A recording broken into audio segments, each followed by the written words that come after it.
Smile. Breathe. And just remember, it's too late to get out of it, so you might as well go on. Do you ever get the feeling that people are incapable of not caring? You know, I'm screwed up and average enough that I could write a song that'll live on forever. And then after that, it don't matter. I am the king of gay chickens. No, seriously, what the fuck? Honestly, you're in a memory in your subconscious. Fuck! Seriously? I don't know what you've been told, little lady, but the rest of us start at 9. I'm kidding. I'm just kidding. Good morning. Hey, Benny! Looks to me like you're on the wrong side of the river! Is it gonna be like this all the time?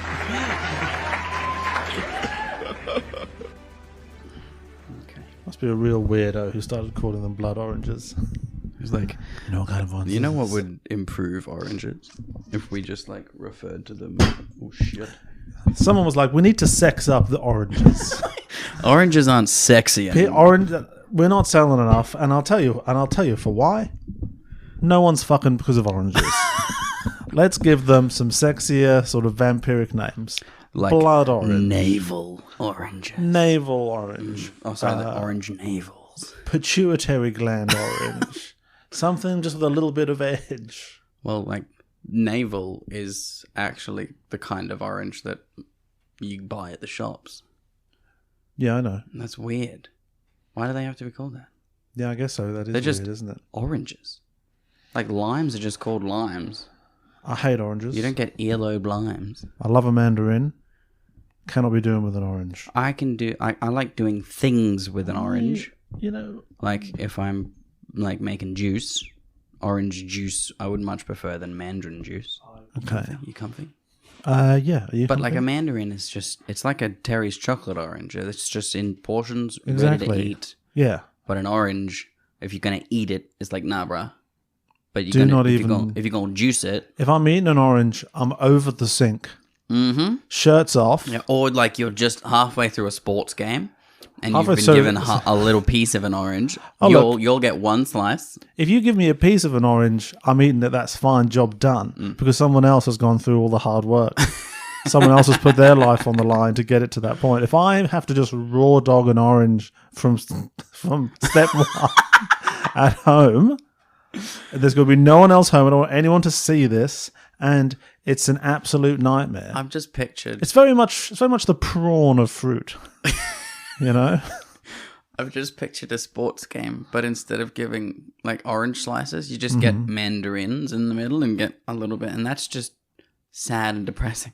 Everyone. No, in a sports game though, you need that orange peel. But you know. No, but like you don't need the peel. There are what some are you doing with the circumstances where a mandarin is just, it pales in comparison. You're not going to want juice from a mandarin. Yuck. You need... I'm going to say it's indistinguishable. I'm going to say it's subjectively and chemically indistinguishable. You know how creationists think fruit means that God is real? And they're like, look, the banana, it's like shaped like a human hand. Like mandarins support that. Oranges prove that the devil is real, in my opinion. Oranges look like... Segueing quite well in today's discussion. True. Oranges look like the genetically perfect version of what a mandarin should be. But it's gone too far. Yeah. They look like the plastic surgery mandarins. Yeah, it's like a really early ChatGPT came up with an orange. Like, is this what you wanted? This is you described this to us. We're like, yeah, this is a mandarin, but it's too much mandarin. Like it's too dense of a thing. Inside each of us, there were two fruits. Hello, everyone. Welcome to Exceptional Thieves. This is a podcast where Isaac and I review and rewrite movies. I'm Sam. And I am Isaac. And this is the second, well... Technically the first. Technically first, but even more technically the second episode of Turns of Frase, our new special series, watching and reviewing the entire filmography of Brendan Fraser, King of Film. I like that. That's what I'm working with. Okay. King of Film works because he's not Britain's best actor. He's not, unlike Daniel Craig, he's not Britain's best actor. Yeah. He's not Prince of Australia. We could because call for him multiple America's reasons. best actor, but I think we would be lying to ourselves. I feel like we're retreading old ground. You know, King of Film works. King of Film. King of Film works, but I feel as though if somebody gets a hold of that, they're going to be like, no. Yeah, I know. They're going to be like, it's provocative. it's Brad Pitt or some shit like that. Yeah, it's going to get people's attention. If the fact that we're watching and reviewing everything Brendan Fraser's ever done doesn't. At this current moment, Brendan Fraser is the king of film because he has won certain awards. Yes. That grant him the title of king of film for 1 year. Yeah, from now until the next Oscars, he is king of film. Yes, that's how it works. And Michelle Yeoh is the queen of film. the king of Hollywood, He's the king of Hollywood. the king of a suburb. He's the prodigal son has returned. That doesn't work because the prodigal son's the shit one, Yeah. isn't he? Well, the prodigal son was shit for a while and comes back. Yeah, But he's also never the king. He's just like the son of someone who's like, hey, I respect you again. Yeah, well, I was just trying to think of the thing where someone goes and comes back. I feel like there's Moses. He spent like 40 days. Or was that Jesus? Someone spent a long time in the middle of a desert. I'm pretty sure. Well, they were all desert adjacent. and then come back like after like I living feel alone like for a bit. I feel like there's an archetype of someone who goes away and then comes back and becomes king. I guess Aragorn slightly. True. But Arthurian legend, I don't think has any of that. no. But it's a thing. Yeah, let's just say it's a thing. He is now Pariah becomes king. That thing. Yeah, That's what Brendan has done. Brendan. We're good at this, aren't we? We are in the reign of Brendan at the moment. We are in the reign of Brendan. Yeah, Brendan the first. We've got exactly 52 weeks of the reign of Brendan. Yeah. Before we will have to move to the next Oscar winner. Exactly. Imagine if it's Brendan again. Unlikely, I think. Oh, that's a little harsh. Well, I don't think he's got anything he's Coming up, yeah. lead actoring In the next movie. this Well, year. he He's could going to be still in win some a amazing supporting films. actor Oscar, but then he becomes the Prince of Hollywood, which is just like less of I an guess so. exciting title. Yeah. Yeah. Duke of Hollywood. Which, you know, I do feel like is a title that fits Ke Huy Quan much better. It does. He's got much more Prince energy. He's sort of spritish and hello, Yeah. I'm the prince. I'm the 50-odd-year-old prince. It's not weird, remember Charles? So today we're going to be talking about the first thing. Princes can be old, that's what I'm saying. Yeah. Not that 50 years old. For fuck's sake. Today we're talking about The first film Brendan Fraser was ever in. the first film Brendan Fraser was ever in. Child of Darkness, Child of Light. Terrible title when it's based on a book called Virgin by James Patterson. But the one piece of trivia IMDb does provide for this is that the book was retitled. So this was the original title of the book by the one and only James Patterson, and then it got retitled for some reason. What? To Child of Darkness, Child of Light? No, to Virgins. Ah. But we're going to get into all the Virgin stuff later, don't you worry. Yeah, we are. We can don't look. It's going to be weird enough already because there's lots of weird. But before we get to all that, we are going to return to our classic segment. You seen any good movies lately? Oh, what have you seen? Well, I asked Oh, okay. Isaac, have you seen any good movies lately? Fuck yeah, I've seen good movies, man. Fuck yeah, dude. Fuck I yeah, seen dude. movies. I seen movies. Good movies Some good movies. lately. Yes. This is, At the cinemas. this could be a big segment though because this is our first episode for a few months. So should I just tease the waters with a couple of the films I've seen? Well, we can't get through all of them. 'Cause, yeah, Why? We don't need to talk about the listing them movie. out. We could just talk We about do have to, Isaac. Oh, That's what okay. people are here for. If people want to jump ahead to us talking only about the Brendan... Well, if you want us to talk about the film, there'll be a time code below. If you want us to hear us talking only about Brendan Fraser in the film, I may have to put It'll be a another while time after code in. And spoiler alert, it will be a short part of that conversation. Brendan... I think, as I explained to you before, this film isn't in Brendan Fraser's Wikipedia filmography. It's only in the IMDb filmography. The And I don't name think of his Brendan role. wants it in there. Well, yeah, this could be Brendan's doing, and the name of his character in this movie is John's friend, and his Strange surname. yeah, His friend. yeah, like no relation to Rupert.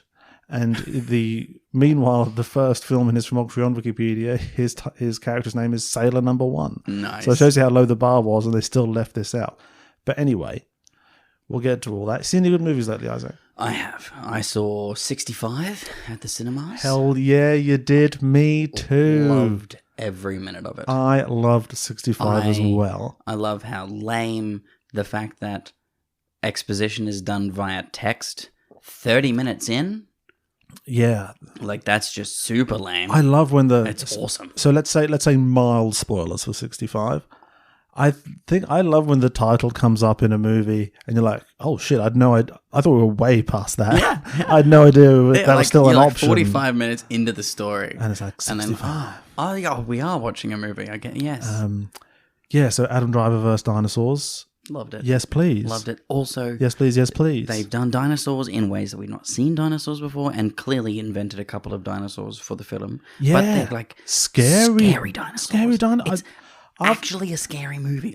Yeah. It is staged and structured and shot like a horror movie. There are moments that are scary. It's just lots of jump scares. And after just slogging through 3 just incredibly overburdened Jurassic World movies, it was really nice just to get back to what is scary about dinosaurs. They're big and they eat. They're big and they're eating you, and yeah. And they're good at it. They're really good at it. Look, this it wasn't perfect by any means, and there's a few big changes I would make. Yep. But we can't do those because we're not doing that segment. We're not talking about those films and rewriting them. We're not. We're just talking about films that we've seen. Yeah, well, I can still give a critique.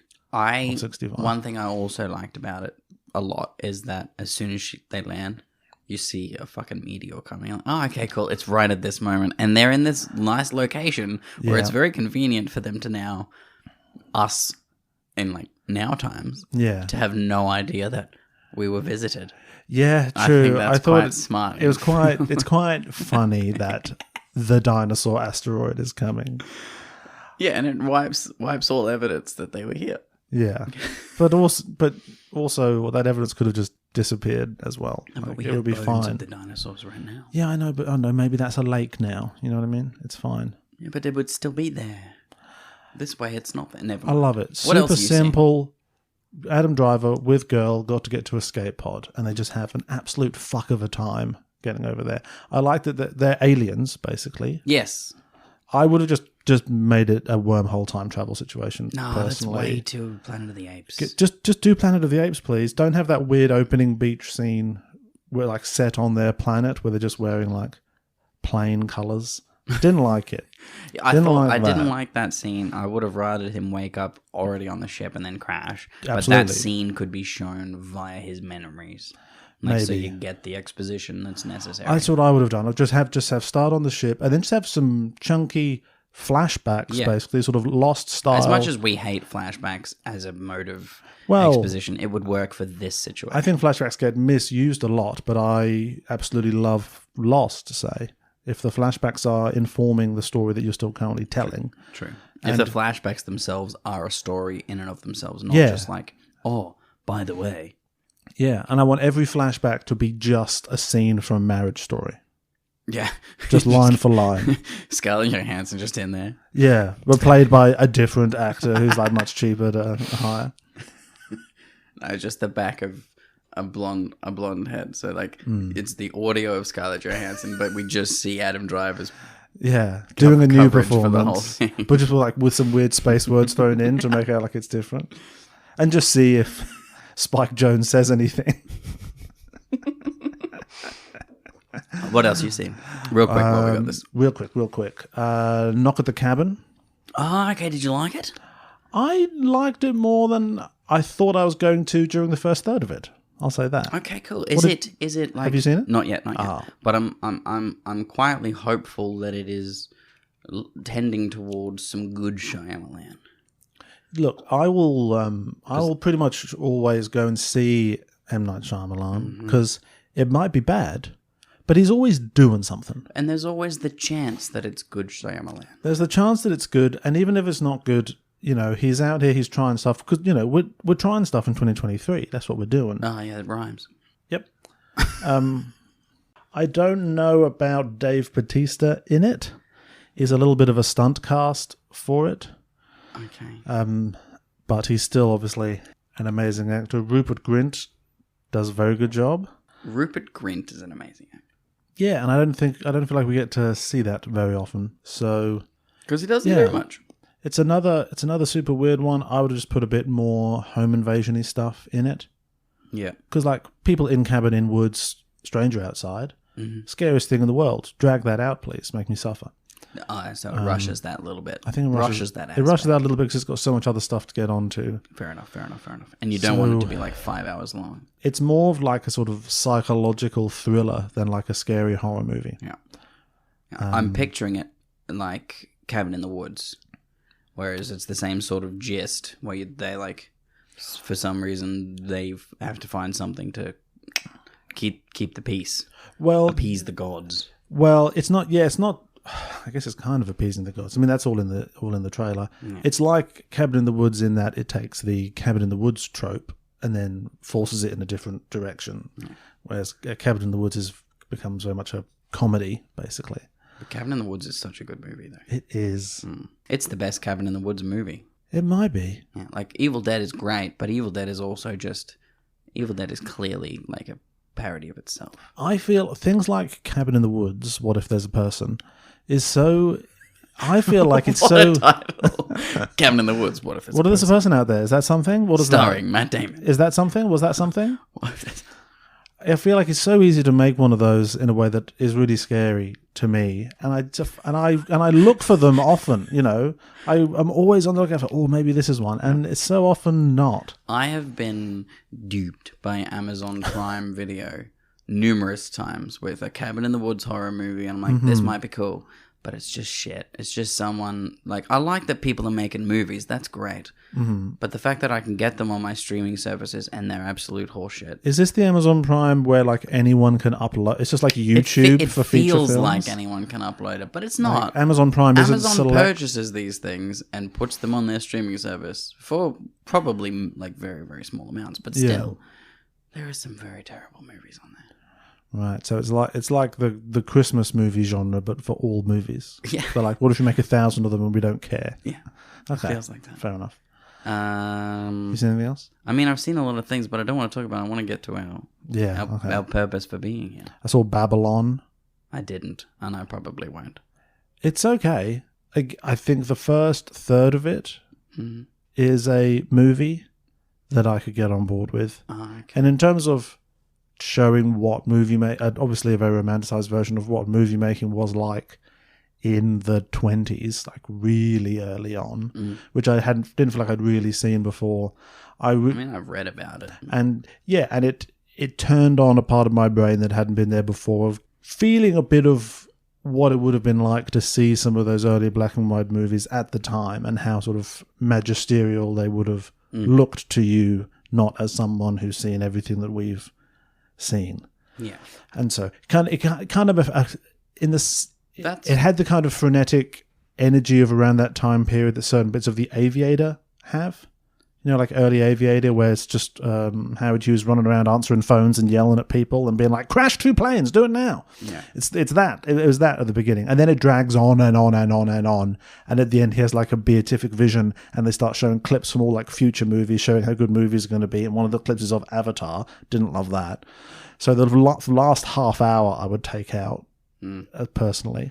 Well, but that beginning bit, I was like, that's definitely something. Well done. The reason I like to watch old movies is because I enjoy watching them and being like, that would have been hard to do at the time. Right. And I very much enjoy watching how people made shit back then look as cool as it looked. Yeah, I think I would enjoy more watching something about how they made it than watching the thing itself. Oh, still, some of them are pretty good though. Nah. I've just I'm a Philistine on this point, and that's fine. You don't have to. I don't have it in my heart. And The Menu? Didn't see The Menu yet. What? You keep saying you've seen films. What have you seen? Doesn't sound like you've seen a film. Fury of the Gods? No, not going to. I had a great time watching Shazam. I did, actually. It's fucking fun. But you're just a shill for what's his name? Zachary Levi. Yeah. He's a beautiful human being. And we respect him. Oh, really? Oh, really? Then why did he mildly criticize a pharmaceutical company? Wow. Yeah. I mean, I've mildly criticized numerous pharmaceutical companies. I think, you meant to be on the right side of history there, Isaac. I don't think we can really side with actors that criticize corporations, can we? It's a complicated issue.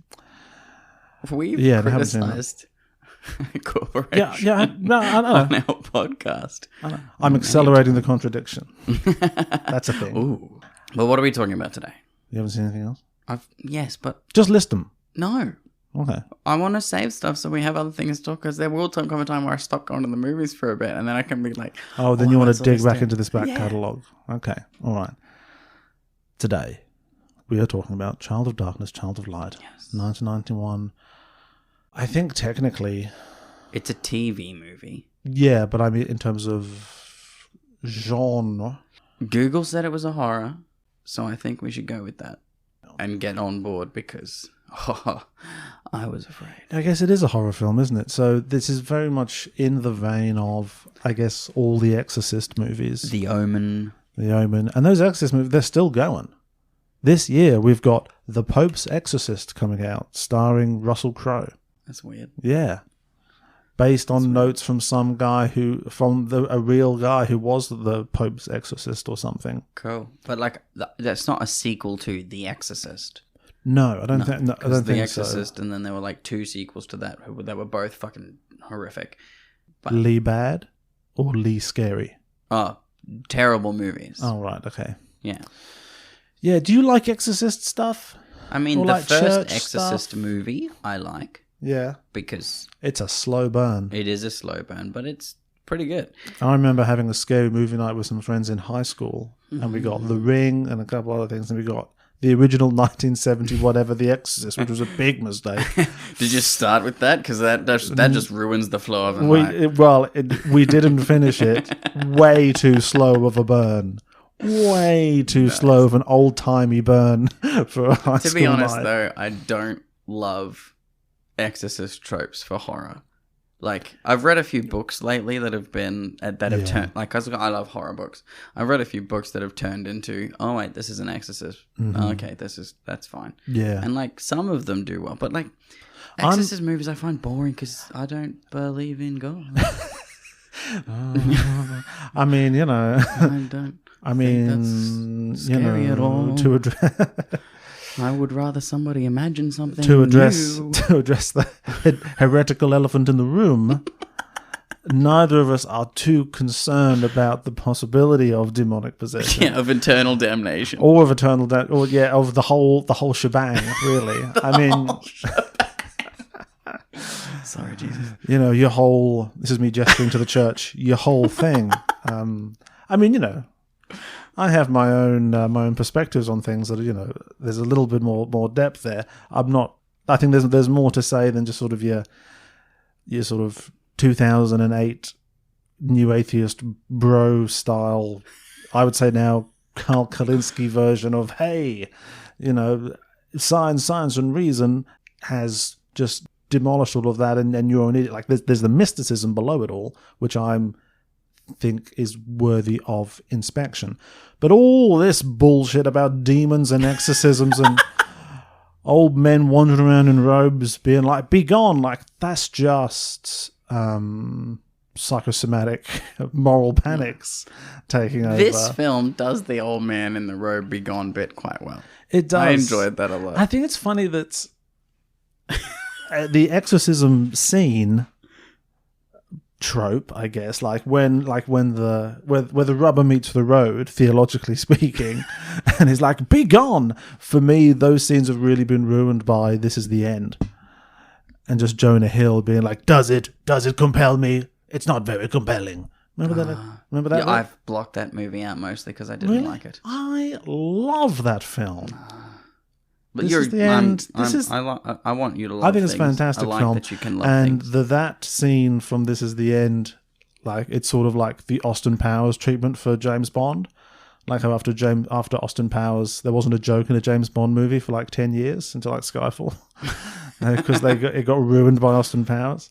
That scene for me really takes the wind out of the sails of any Like it just looks silly and funny to me now. I'm a big fan of some sort of haunting situation, and you have a priest turn up for a scene and get immediately freaked out and have to leave. The Conjuring movies, I think, do the Exorcist trope quite well because, like, they're not priests; they're just investigating shit. And when they bring a priest in, it's always at the point where it's like, this is necessary now. We've upped our ante to need an exorcism. I like when those they, movies do it quite well. I like in a movie if they draft the priest in to start doing the exorcism and he just gets immediately just railroaded by the demon. He just immediately is on the roof and just splattered and gone.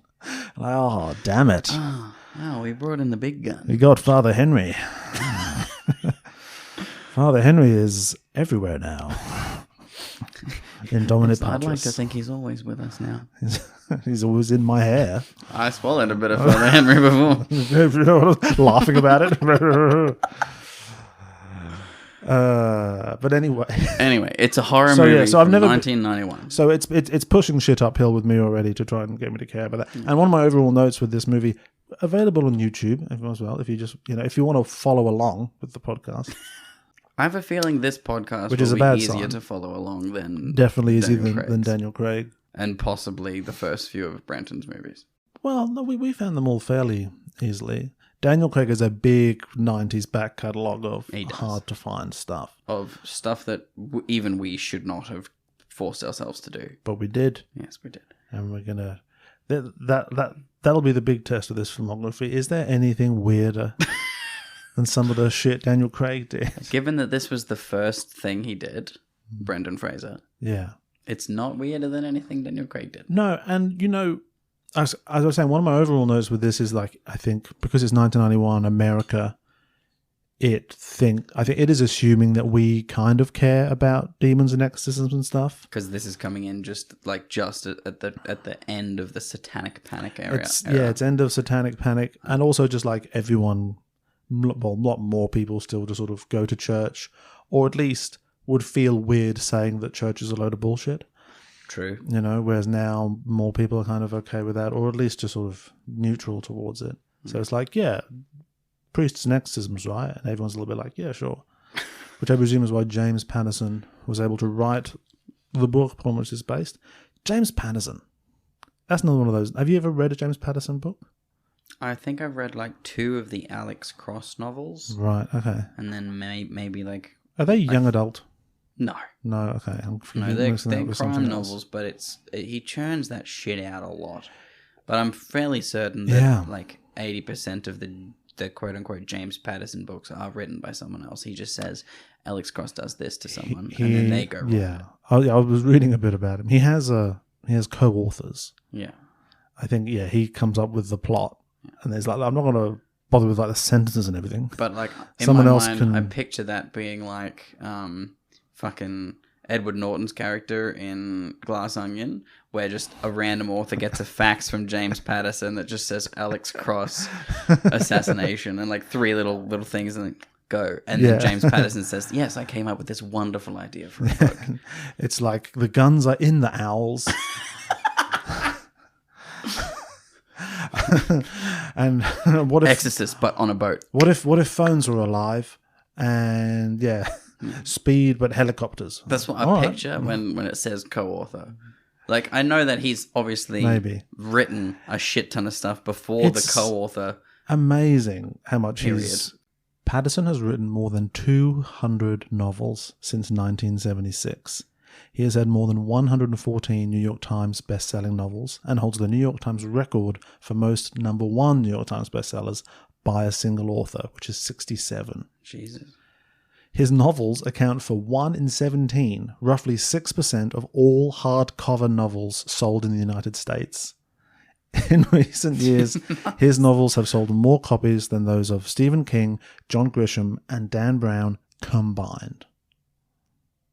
Cool. In 2008, he replaced Jacqueline Wilson, don't know who that is, as the most borrowed author in Britain's libraries. Aw, poor Jacqueline. Yeah, your old news. Jacqueline, what has she been writing? Oh, children's stuff. Yeah.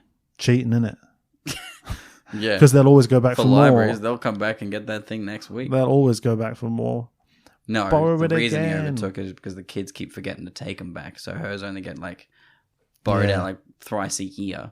Yeah. Because one kid's got it for like 4 months. Meanwhile, the kind of people going in and checking out NYPD Red or Women's Murder Club, Yeah. they're It's responsible citizens bringing those books back. John from the accounting firm down the road pops into the library of a Thursday afternoon. He's like, I'm going to get the latest Michael Bennett book. The bookstore closed down in my village, but I can still go to the library. This is the accountant? Yes. He's a sort of... He's a sort of quite fancy upper pants? class, yeah. Right, okay. Yeah. His name But is he's John. but he's from a small town yes, he's from where a the village. from a village where the library closed but down. Dimmock's closed down because bookstores don't make money anymore, apparently. Right. But the libraries are always going to. So the village is big enough to have a Dimmock's, It's big enough to have had a Dimmock's. but it doesn't have any small independent bookshops. No, it's just got a library. So he's now gone to another bigger town to go to the library. No, there's a library in his small town. Every town has a library, Okay, but not all towns have bookstores anymore. I guess that's true. It's But quite this sad. was a village. It is a village. Not every village has a bookstore. He sounded quite English.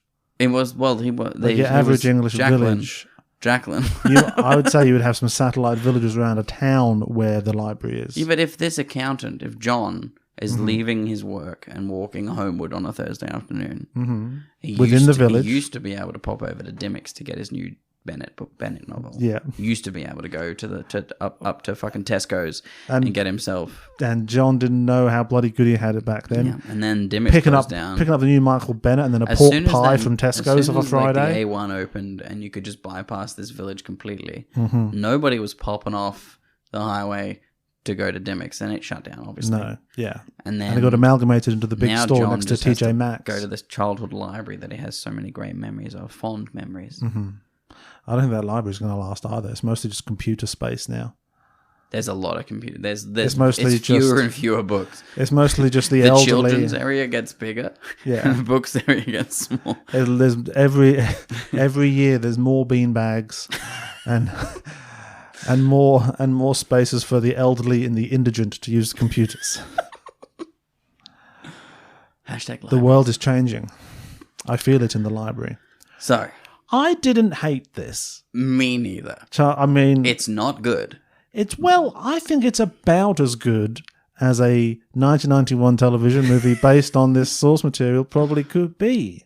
Yeah, I can't think of it being better given what the budget they had and So what it's how they made movies back then. Yeah. Presumably the budget is quite low because there's some things I think that obviously They they have should have two done. explosions though. Yeah. There are 2 explosions, and that's where most They of do. the budget is clearly spent. Yeah, looking like they happened on kind of the same bit of road Yeah. at the beginning and the end of the film. Start with a bang, end with a bang. You can close a road for a whole day. And hey- you're going to do both your explosions together. If you've got a limited budget, start with if you're going to do two explosions, top and tail your movie with those explosions. That's not a dumb choice. No, it's quite thematically it's quite smart. Start So and end. what it's about is, for people who don't know, there's 2 girls become virginically pregnant. Mm-hmm. They be immaculately conceive Yes, it's a immaculate. child, and At the same obviously time. in Boston and in Philadelphia. Philadelphia. Both Yeah, East Coast America. That's where Jesus is coming back, y'all. yeah, and obviously the Vatican is all over this. Obviously, the Vatican knows all about this immediately, early on in the pregnancies, and is like, we need to do something about this. We need to draw a lot We of need to attention investigate We need to it investigate this. before attention is brought. We need to send Church Cop to go and figure out what the fuck is going on over there. And Church Cop 1 Church Cop at 1, the start of the film is there investigating. Rossetti. OG Church Cop is there, and he arrives in the town in Philadelphia. Philadelphia's a city there. Well, no, Church Cop 1 is there to begin with, but at the start of the film, Church Cop 1 is driving down a road and is attacked. Yeah, well, by he arrives in the faceless. town on Amtrak, like Joe Biden might. Yes, Pennsylvania, that's what we're trying to say. It's a small city in Pennsylvania. correct. That's where this first one is. He turns up and he's like, oh no, you get to the bottom of this. What's going on with this teenage girl's womb? You know how guys are. Yeah, you got to know about it. You know how professionals in Italy are. Not Italy, the Vatican, which is its own country, apparently. Yeah, they have a seat at the UN. You too. He's driving along, and then he gets attacked by motorcycle assassins. He goes Quite inexpertly. 2 faceless motorcycle assassins literally come out of nowhere. Yeah, well, they have faces, but they have helmets on. And they batter his car with sticks. Yeah. And he crashes one of them into a cliff. Yeah, which is great for drama, but like wait till he stops the car and gets out and then hit him with a stick. Yeah, just follow him to where he's going. I'm no assassin.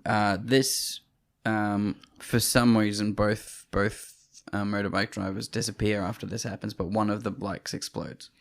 Well, I thought that was the bike and the rider lands over the cliff. and they just land on the road like a sack of rocks and immediately explode. Yeah, and the body of the rider explodes. The body of the rider explodes as well, which I sort of took to mean that they were infernal beings of some kind, because immediately after they both get incapacitated / blowed up, the 2 black riders, the 2 black-clad riders. Then there's 2 ravens that land on the hood of his car. Rossetti looks at them, does a big scream, as one does when one is losing one's mind, and then becomes catatonic and shows up back at the Vatican somehow. Yeah, somehow. And everyone's like, we've no fucking idea what happened. He clearly went mad. So I thought like the bike riders had become the ravens or something. See, that could be cool. And like the ravens could turn into people at different times. I didn't think about the bike riders as ravens. I just thought why had he been attacked for some reason. Yeah. Instead, at the end of this, I'm still not entirely sure what the ravens' deal is. They're just sort of portents. I think the ravens are there because they are Satan's eyes. He's watching everything because it turns out that everything is real. Yeah, but can't... All of the things we've spoken about and feared are real in the world. Yeah, see, in this, the way it is told, it's not... the fact that Satan is real is never questioned. No. And so doesn't come across as scary. Yes. For me, I need people being like, yeah, of course, it's loads of horseshit. And then when your brain clicks into, oh no shit, what if this is real? That's the scary sort of liminal space you'd have to get someone like me into for it to really grab me. Yeah, right? I was pretty proud of that. Yeah, no. But in this, it's just like, obviously there's demons, right? And it was like, yeah, sure. But if they are the eyes of Satan, that gets to one of the big problems this has. It's like Satan... I guess we'll say Satan is the villain in the background. Mm-hmm. He's sort of the emperor in Dune. Sure. But then there is another closer at hand villain. Make a great Satan. He'd make a good Satan, but wearing the same fat suit. But hopefully in that film something sort of happens at a more than take that, dude. Glacial pace. I didn't try. We did rewatch the whole thing the other night because Emma hasn't seen it. And I was just like, I didn't say anything. I'm just going to see how Emma responds to this. And they get about half an hour, 40 minutes in, and she's sitting next to me on the sofa and just goes, just a big exhalation. I'm like, you're right? It's like, yeah, it's a bit slow, isn't it? Yes, it is. Yes, it is, Emma. You are right. This is the first 3 chapters of a book. This yeah. This is like, it's the Hobbit for grown-ups. It's like, what if you took... It is the Hobbit for grown-ups. 100 pages of novel and stretched it out with no thematic resolution at the end of it and stretched it out over 2.5 hours. Anyway. But yes, I think the ravens are Satan's eyes. But if they're Satan's eyes, why does Satan need them to be eyes? Like, what's Satan's deal? I guess he just likes to watch the progression. What does he want of his doings? How can he do it? It's that classic thing. Like, I think this is meant to be scary. It's not really scary at all, coming from our vantage point. But you need to know what the deal is with the baddie. But what if they're just like ambiguous? What if one of the ravens is Satan's eyes and one of them is old Jesus' eyes? He's checking. They're just both broing out, being like, we've both made something happen right now. And let's see who wins. True. And the real lesson of it is notice how well those ravens are getting on. Wouldn't it be a shame if everyone else could? The final scene of this is the most bonkers part of the whole thing.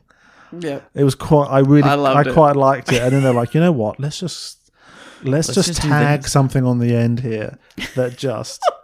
It just makes everything feel much more ridiculous. But we'll get to it. So he gets attacked and then shoot to the Vatican. We're back to the Vatican and good old Father Justin O'Carroll.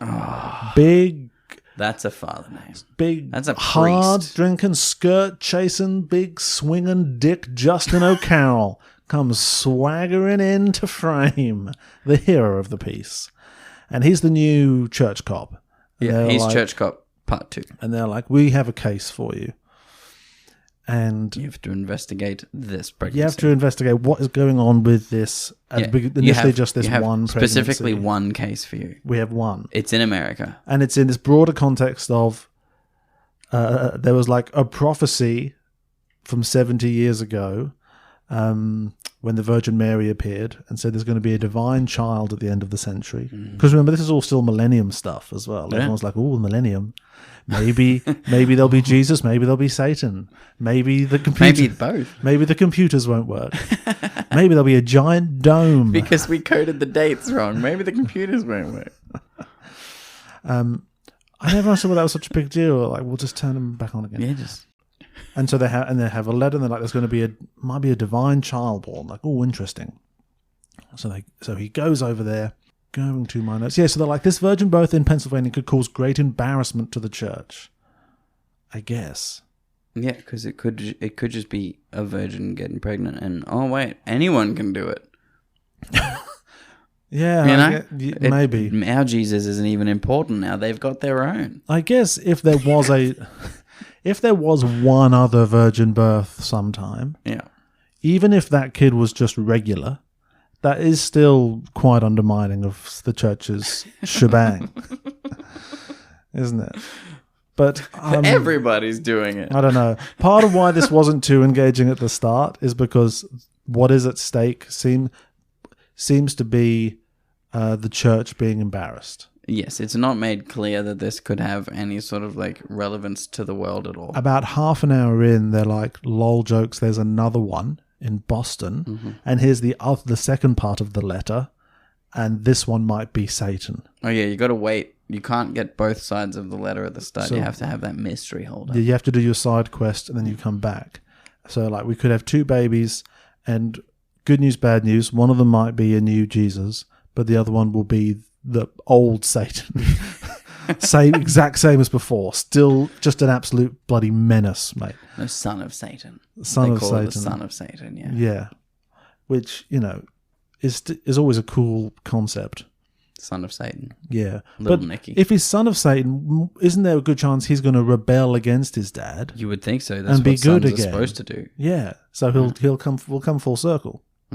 It's literally got to be like The Departed, whereas the son of Satan turns out to be the good guy, and old fucking Matt Damon over here is just betraying everybody. That Jesus Damon just betraying everybody. That's a motif.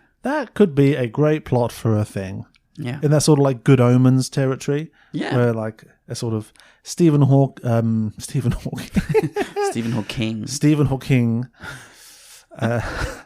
A sort of Stephen King. Esque. Who wrote Good Omens? Is it Terry Pratchett? No, Neil Gaiman. Neil Gaiman. That's what I'm Yeah. trying to think of. A Stephen King, Neil Gaiman-esque thing where the Antichrist and the Christ are born, but through their experiences on Earth, they both flip and go to the other. And fall in love. And you just And then fall in love, obviously. well, yeah, they fall in love, but then They fall in lust. they fall in lust, Even worse. but then through just the vicissitudes of life, they both get turned into the opposite of what they started as. This must exist. I feel like You I've- would think, I yeah. feel I've definitely just come up with the plot of what is already 100 things.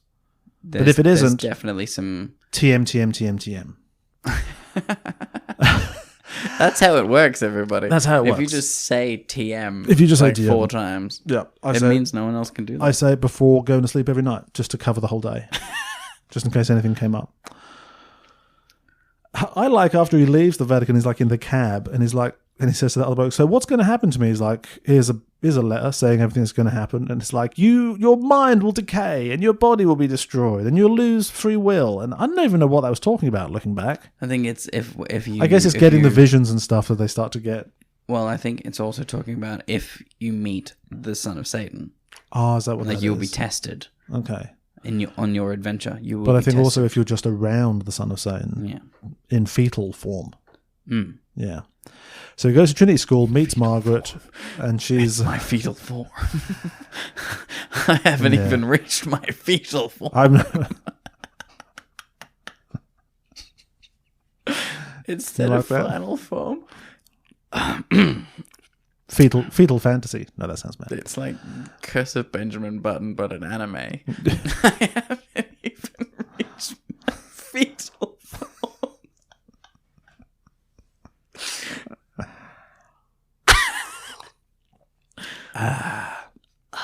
So there's lots of scenes in this that just play weirdly now that they probably didn't have so much of a sense of in 1991. Just lots of priests alone with high school girls, and where they're like, "I'm your friend. You can trust call me me." your friend, yeah. No, everyone else leave. Everyone else leave. All the witnesses leave. Everyone else leave the room.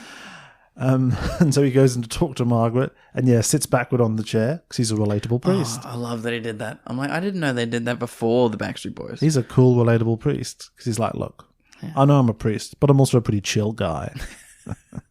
I may be you your can talk teacher, to but me. I'm still your friend. Yeah, I'm a guy just like some of your guy friends. And then there's running motif of the Hat Man, basically. Yes, the Hat Man comes in. I'm not entirely sure who the Hat Man is. The Hat Man at the end, it's not shown, but in dialogue it is revealed that The way it should be. yes, the way it should be. It'll give the twist away.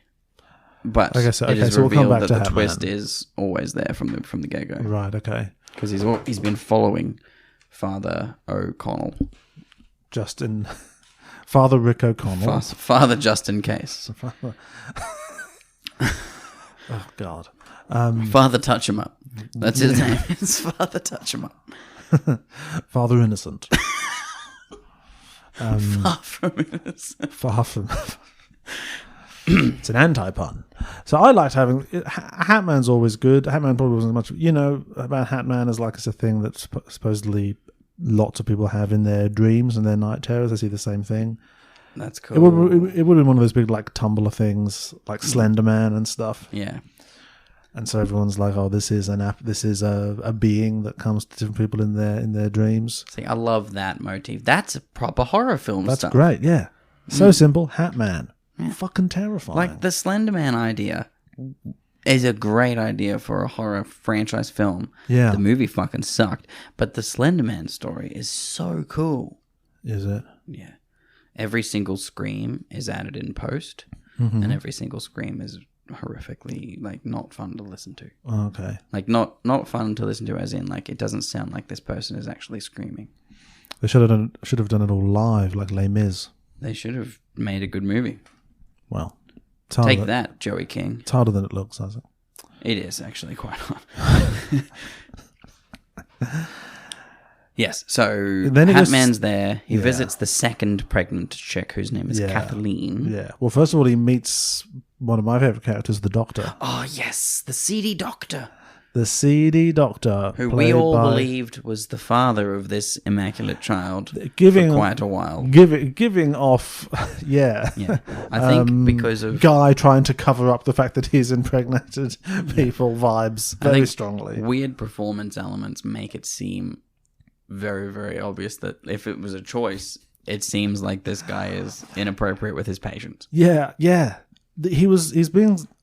It's so hard with something in 91, a TV movie, trying to know what is an intentional And what is misdirect not. and what Exactly, is just a weird product of the way they pace stuff. Because it's always just like pauses where you wouldn't normally have them, and it's like a slow, just the fade to black on scenes that happens in this era that you just don't get. Because they're purposely Anymore. fading for a commercial break. I guess commercial Nothing breaks. fades for commercial breaks anymore. Yeah, true. Because like Do you ever put something on, like a documentary or something on streaming, and at some point you realize, oh, this is from a TV thing? yeah, this is made Because it keeps fading out. Because it keeps fading out. When it fades back in, it kind of restates what it said in the previous 30 seconds. And they're like, there's no ads.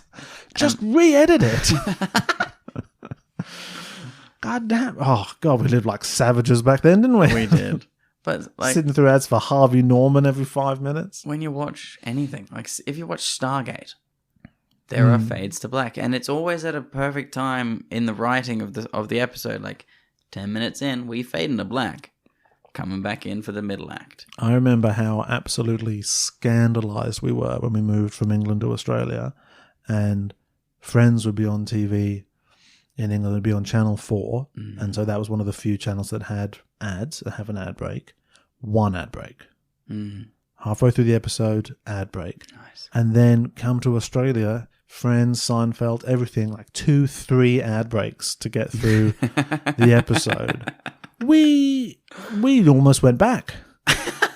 Well, pack your bags, kids. we thought this is absolutely no way to live. And you were correct. And I was right. So the seedy doctor, played by Brad Davis, the star of Midnight Express, and also in Chariots of Fire. And I was looking it up, and he very sadly passed away this year in 1991. So very sad, but very impressive and interesting career prior to that. And pretty crazy that he's in this just then, right at the end. And I liked his character. He's the only one that is like, this is all bullshit, right? Obviously. Of all of the characters in the entire film, even when it gets to the end, he's the only one who's like, yeah, this is fucking bullshit. Yeah. He's also, like, as creepy and seedy as he is to begin with, once all the reveals have been done, you're like, yeah, cool. He's actually following through. He's a doctor who cares about his patient. We were waiting for him to turn crazy this whole time. But he is a doctor. So who much cares. about it is stressed. He's just a guy. It's just guys being dudes out here. You know what I mean? He's just a doctor who does his He's fucking just a doctor job. doing doctoring. Although it is hilarious. Justin goes to see him. First time he's meeting the doctor. He's in just some other guy's appointment. Like there's an old guy shirt off on the examination table. He's like, yeah, so anyway, what's the deal with this virgin pregnancy? As he's like tapping on his chest. There's like something boiling in the corner of the room. We weren't sure what was going on there. I guess it's instruments, isn't it? They're cleaning instruments, but that's what that We'll is. say that's what it is, but it still feels like he's making lobsters. Because there was a scene before this where it was at a seafood marketplace. It felt like the clinic was also a kitchen. Yeah. And then just they walk from his fucking office into the Immediately- hospital kitchen, very which just feels food- so strange. very food-based, this guy. He's always around kitchens. He's in kitchens a lot.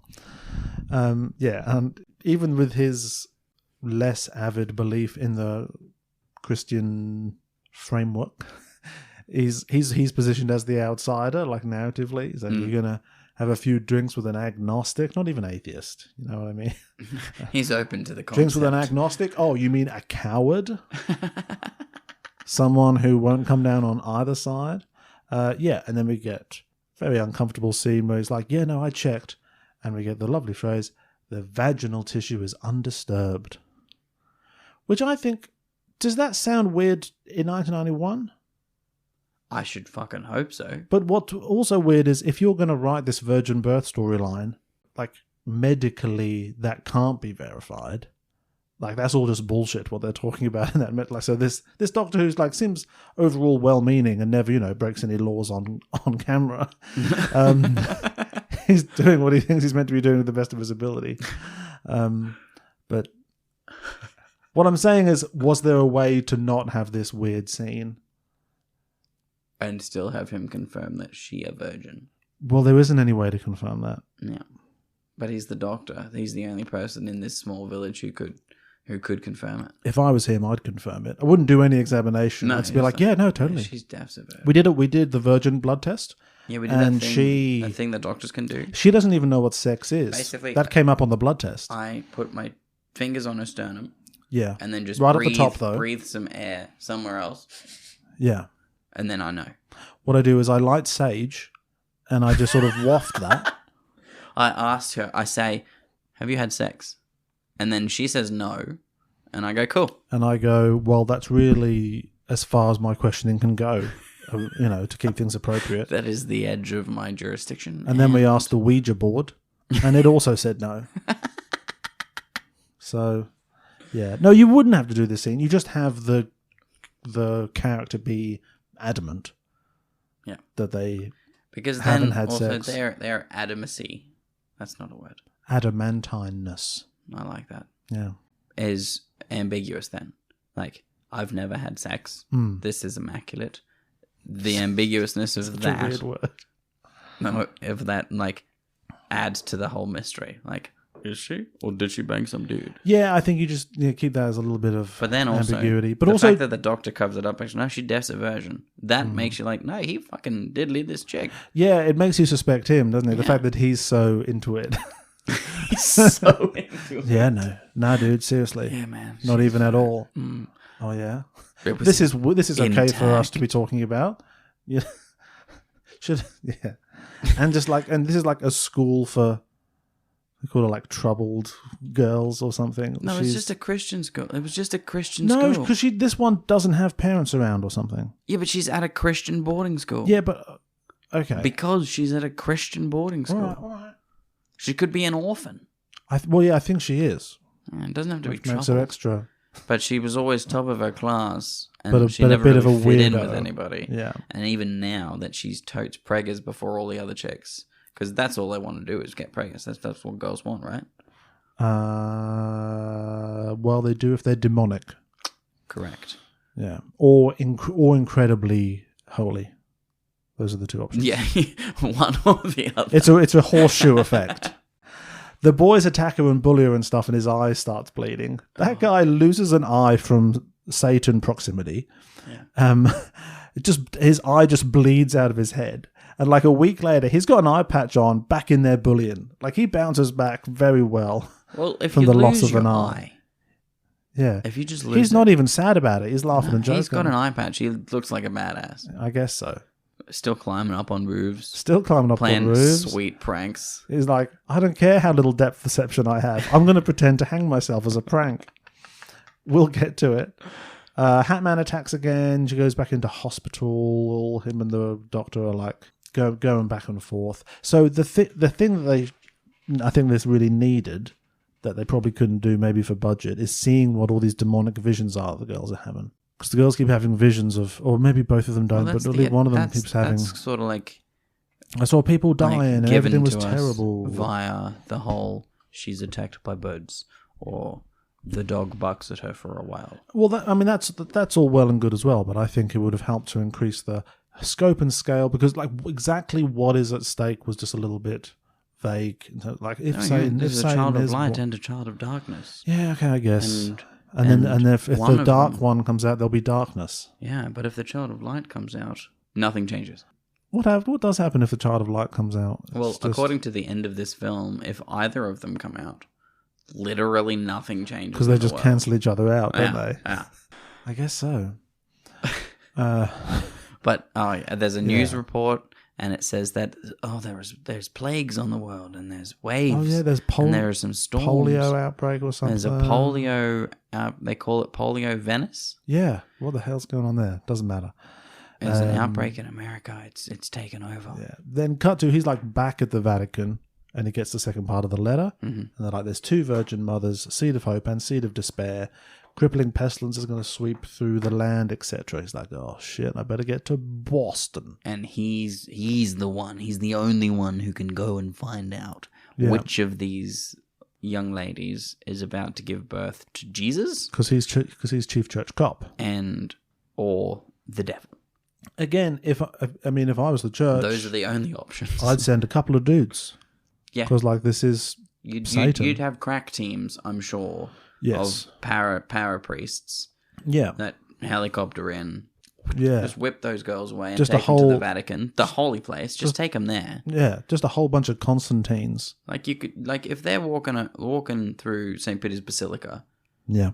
Tell me about it. like one of them's Love that. bound to be like, Love all this is pleasant. I have the baby Jesus in me, and then the other one's like, This is uncomfortable. I feel weird about this.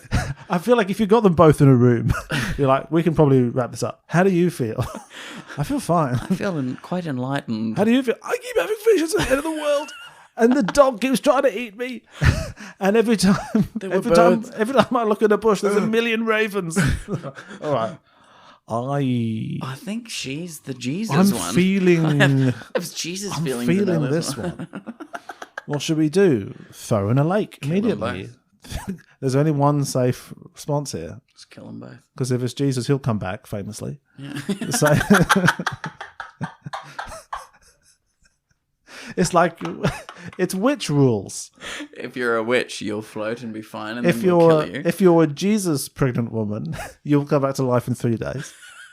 And if you're a Satan pregnant woman, then you will taint this lake for then, all eternity. Then the lake will die.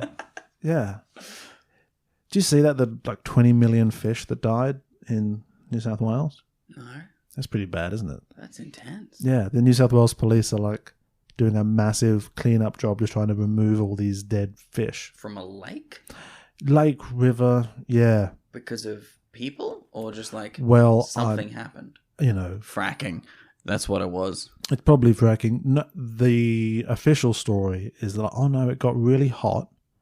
And because it's so hot, there's a natural occurring phenomenon where suddenly the amount of oxygen in the water drops. Yeah. And so all the fish suffocate. That makes science sense. Yeah, and sounds like the kind of thing that could happen. It does. And But it has also- been quite warm, but also It sounds like the kind of thing that could really not be true. it could be a cover-up. And the police being like, no, you can still drink it. Definitely drink it. It's fine. Well, we don't need the oxygen from the water. And I don't want to be like one of those those people in there's a whole new brand and breed of conspiracy theorizing going on in the United States at the moment. Really, lots of it springing from that East Palestine train derailment. You hear about that? A train derailed in America. Yeah. And there's a certain chlorine gas or something, and the government says obviously has done a very poor job of communicating about it and managing it. And they're like, we're going to burn it all off. It'll be fine. What we'll do is we'll intentionally set fire to this stuff, and then it'll burn away, and then it'll be gone. And then when they set fire to it, it's just like the most horrific plume of smoke you've ever seen in your life. It just blacks out the sky for miles in every direction. My friend's It's really bad. I want to Google it. It's just distressed. So everyone was like, we have to move now. It's really... So it's been really devastating. And so I guess the guys who set fire to it's like, oh shit. Setting fire to it seemed like such a nice, clean idea, didn't it? And so now anytime anything happens in America, like a train derails or anything, which happens quite often, apparently, people will be like, these are all either because it's all linked to the weather balloon stuff as well. So it's either China/Russia, because they're sort of amalgamating together now, are waging war on the United States, basically. Subtly, covertly, through these sorts of sabotage incidents. Or there's some sort of Machiavellian homegrown plot being exerted on the US people, which is giving itself away through these seemingly unconnected incidents.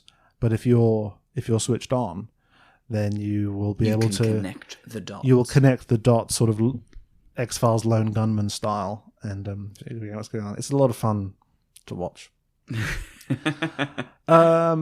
My deepest condolences to everyone affected by that terrible environmental catastrophe we were talking about. So he leaves the Vatican again, and then we get the introduction of Sister Anne McCann, played by Celia Ward, who we all know from House, she is as the House. ex-Mrs. House. And she plays the wife in House. She plays the wife in The Fugitive. She plays the wife in The Day After Tomorrow. in The Day After Tomorrow. Lots of wife roles. Big wife actor over here. She's very good. And so, again, I wasn't sure exactly what was meant to be sort of an ominous portent about her and what was just weird pacing in a scene.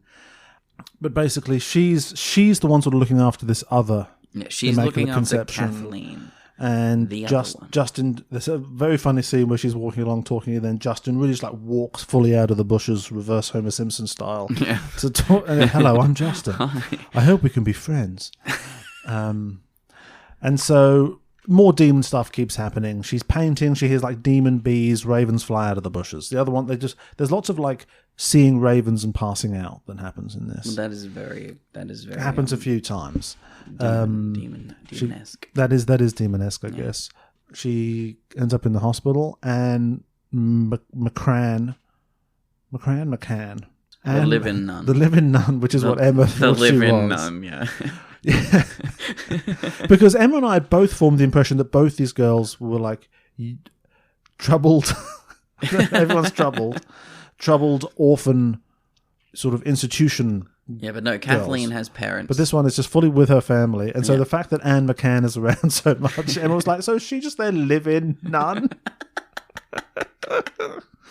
Which I love the idea of, you know, when you're like, man. I also like the motif of when the twist comes that she's the one who lives with her happy parents that are still married and rich. Yeah, still rich. Still married. They have a nanny. I don't think it ever is mentioned how the church found out about either of these things. Well, one of them is at a Catholic boarding school. I guess. And she's quote unquote, immaculately pregnant. Yeah. And so the Catholic boarding school would have written to the church, she didn't have sex, but she's pregnant. And the Vatican would have been like, I don't think so. Bullshit on that. That Calling sounds bullshit. scientifically impossible. Yeah, and theologically impossible. We're sending church cop to get to the bottom of this. Church cop on the case. I love that. Immaculate conception as opposed to, you know, the gross way. It's just like listen to yourselves, guys. He gets the girls to behave. He gets the bad guys to also forgive themselves. Church cop. He's relatable and your friend. He's your friend. He might. He's like a youth pastor. He might kiss a pregnant teenager on the hand while she's in hospital. Weirdly. But it's 1991. Don't worry about it. Show. It's church cop and youth pastor. That stuff was normal back then. Yeah, youth pastor is sidekick. The boys attack again. Old eye patch is back. Just accidentally hangs himself. Really bad idea for a prank. To put a full-on real noose around your neck and climb outside someone's window. At this point, we've not yet met John's friend. No, so we're getting there. We're about to meet John. Some of you might be wondering, where's Brendan in all of this? No, we haven't mentioned him yet. More visions happening. And then there's a rumor that this guy called John, played by the one and only Josh Lucas. Of Red Dog fame. Of Poseidon fame. Of actual numerous things. He's actually quite a professional. Of Forever Purge fame. Oh, that's true. Of Yellowstone fame. Josh Lucas. The actor, Josh Lucas. Even though he's like 20 years younger than I've ever seen him, I recognized him. Immediately. Oh, yeah, God, he's got the same voice. Of Beautiful Mind fame. He is this guy, John, who basically went to prom with one of them, Mark Kathleen, I forget. And the word about town is that they did have sex that night.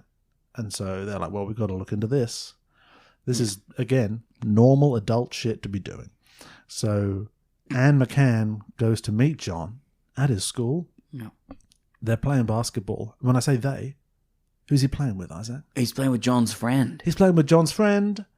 Played by Brendan Fraser. Played by blurry, out of focus Brendan Fraser. Very out of focus. We get to see basically a greyish silhouette of Brendan Fraser playing basketball. No lines.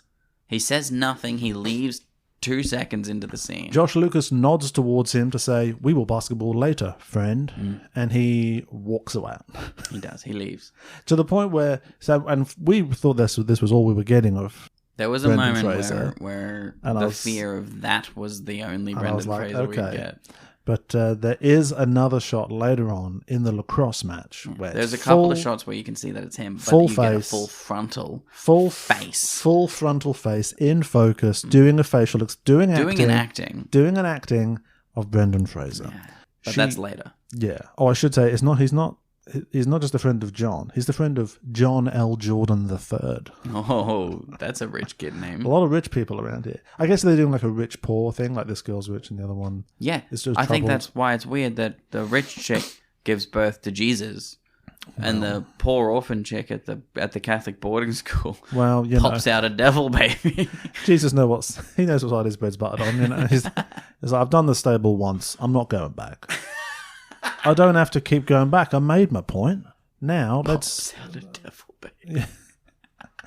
And the writing in this, like the interrogation conversation, It's not bad. it's good. Like there was, I don't think there were any lines in this that were cringe. I think if It there were all any, they held would up. have been spoken by the Vatican people. But they hold up because they're spoken by Vatican people. Yeah, like this. Yeah, it's fine. Surprisingly good. I just think there's ways you should restructure this just so that it's more impactful. Yeah, or good. But I didn't think it was bad. I think I just didn't. Fine. It just didn't get anything out of me. And the performances aren't terrible. I just don't think it's made well. As in, like, the filming that they're doing is quite very boring. Just and like the way it's mediocre. staged The and music is terrible. Yeah, sure. It looks like shit. Yeah, I think. Yeah. The performances and the writing are coming through okay, but yeah, it's just not. It's not a very impactful experience watching it. The servant of the rich people house begins to suspect that the daughter is communing with the devil because she sees a mirror on fire, and then the girl checks herself out in the fire mirror. But she's also sort of being affected by the devil herself. So I don't know if like the mirror was her having a vision as well, like the live-in crone. The live-in crone is what we called her. Yeah, quite unfairly. But it's Very much. just a poor old woman that we're making fun of. I'm sorry. Also, it came about that John had essentially Lied about he'd the sexually entire assaulted thing. Yeah. her, the girl, but had also had erectile dysfunction. Therefore, Couldn't possibly be the father. therefore, of the this conception child. is still immaculate Hey, and not all muddied up by John. It's still Jesus. Still, hashtag it's still Jesus. And quite a good scene when she goes back to talk to the girl about it again. It's like, why didn't you defend yourself with the truth? It's like, it just didn't seem important. I feel like everything's going to be all right because I'm having Jesus. Yeah, she feels good about this. We finally go back to the first. Yeah, One, Margaret. we've left Margaret alone for quite a while. We haven't seen for ages, and she's in the hospital room with the doctor, and he's like, "It's okay. I arranged for you to be in a private room all by yourself, and I also arranged for the nurse to leave and not have to come back. So don't worry, you can relax." And I was here. like, "Oh no, He's going to do something evil. yeah." Like this was Again. but I realized, oh no, that's meant to be making us go, oh no, that's going to let the demon in. And the second he walks out the door, immediate raven on her bed. Like that raven was there waiting. The second the door closed, pop, he's up. And she's like, oh no, and she runs out the hospital. That's that. John goes to confession, and he's like, I didn't get her pregnant, but I just wanted to take credit for it. You know how that goes. Yeah. Normal guy stuff. Yeah, normal dude stuff, man. The one time in guys being history, a dudes. guy has tried to be named the father of a baby after a one-night stand, and we discover later. We can say this now. Well, as John's leaving the church, we see Shoulder of Hat Man, and also a little bit of blood is leaking out of John's mouth after saying all of his truths. Yeah, because he's getting demoned. McCran, Nurse McCann, no, Sister Nun McCann, McCann, yeah. Nun McCann, the live-in nun starts to really lose it and is getting really horned up as well. Oh, she gets so turned on by the sexy priest. She can't handle being around Justin any longer. She's getting naked. She gets naked and walks into the dining room of the house, and everyone's like, oh, no one really reacts very much. No one does. So- The priest gets up very calmly, He- walks over and puts his jacket around her. Which I guess knowing what we know later makes a bit of sense, but as our protagonist, he's just taking everything in his stride a bit too much. Yeah. He's a very calm church cop at this point. Then there's the lacrosse game where John is bleeding more. The main part of this is that Brendan Fraser is in it. And he says, am I going to be okay, Father? And I'd be like, probably not. And then it's there's a demon revealed that around. John has polio. Oh, is it? I missed Yeah, that. that's what the nurse that's later, not the doctor.